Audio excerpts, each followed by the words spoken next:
Taste the Daily. Karnataka மற்றும் ஆந்திர அரசுகள் அம்மாநிலத்தில் உள்ள மா விவசாயிகளை காப்பாற்ற தீவிர நடவடிக்கை எடுத்து வருகின்றனர். ஆனால் இங்கு உள்ள ஸ்டாலின் அரசோ மா விவசாயிகளின் நஷ்டம் குறித்து கவலையே படவில்லை. விவசாயிகளை ஸ்டாலின் அரசு வஞ்சிப்பது ஏன்? இந்த செய்தி தொகுப்பில் விரிவாக பார்க்கலாம். தமிழ்நாடு, கர்நாடகா, ஆந்திரா ஆகிய 3 மாநிலங்களில் மா பயிரிட்ட விவசாயிகள் விலை வீழ்ச்சி காரணமாக பெரும் நஷ்டத்தை சந்தித்து வருகின்றனர். ஆந்திரா மற்றும் கர்நாடகா அரசுகள் தங்கள் மாநில விவசாயிகளை காப்பாற்ற தீவிர நடவடிக்கைகளை எடுத்து அதில் வெற்றியும் பெற்றுள்ளன. ஆனால் இங்கே இருக்கும் டெல்டாக்காரர் வழக்கம் போல வெற்று அறிக்கைகள் மூலம் விவசாயிகளுக்கு அல்வா கொடுத்து கொண்டிருக்கிறார். கர்நாடகாவில் காங்கிரஸ் ஆட்சி நடக்கிறது.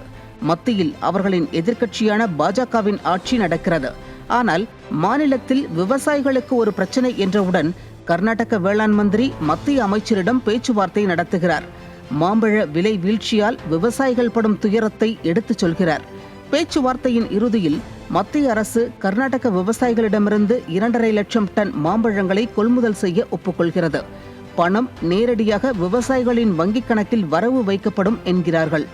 எதிரெதிர் கட்சிகள் என்றாலும் விவசாயிகளுக்காக நடவடிக்கை எடுக்கின்றனர். ஆந்திராவில் உள்ளூர் மாம்பழங்களை மட்டும் கொள்முதல் செய்து வருகின்றனர். அதற்கு அரசு ஒரு கிலோவிற்கு 4 ரூபாய் கொடுக்கிறது. விவசாயிகளுக்கும் 4000 ரூபாய் மானியம் கொடுக்கிறது. தமிழ்நாடு, கர்நாடகா உள்ளிட்ட பிற மாநில மாம்பழங்களுக்கு தடையே விதித்திருக்கின்றனர். ஆக கர்நாடக, ஆந்திர விவசாயிகள் அம்மாநில அரசுகளால் காப்பாற்றப்பட்டிருக்கின்றனர். இங்கு நிலை என்ன? மா விவசாயிகள் தினம் தினம் போராடி கொண்டிருக்கிறார்கள். போராடும் விவசாயிகள் மீது காவல்துறை வழக்கு போடுகிறது. எதிர்க்கட்சியான அதிமுக உண்ணாவிரத போராட்டம், கண்டன ஆர்ப்பாட்டம் என வஞ்சிக்கப்படும் மா விவசாயிகளுக்காக அடுத்தடுத்து 2 பெரும் போராட்டங்களை நடத்திவிட்டது. இங்கு இருக்கும் விளம்பர வெறியர் ஸ்டாலின் நடவடிக்கை எடுக்கவில்லை என்றால் கூட பரவாயில்லை. குறைந்தபட்சம் இந்த மா விவசாயிகளின் பிரச்சனை குறித்து அறிக்கையாவது கொடுத்தாரா? ஆறுதலாக ஒரு ட்வீட்டாவது செய்தாரா? முதல்வருக்கு இங்கு இப்படி ஒரு பிரச்சனை இருப்பது தெரியுமா தெரியாதா என்பதே புரியாத புதிராக உள்ளது.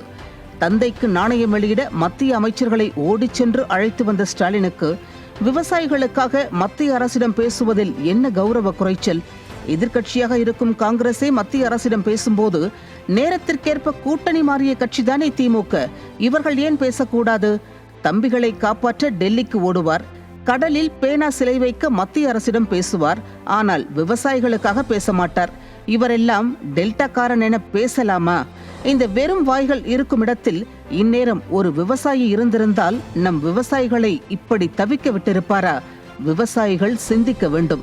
இன்னும் 10 மாதம்தான் வேளாண் பட்ஜெட் என வெற்று பேச்சு பேசும் விளங்காத ஆட்சிக்கு விவசாயிகள் நிச்சயம் பதிலடி கொடுப்பார்கள்.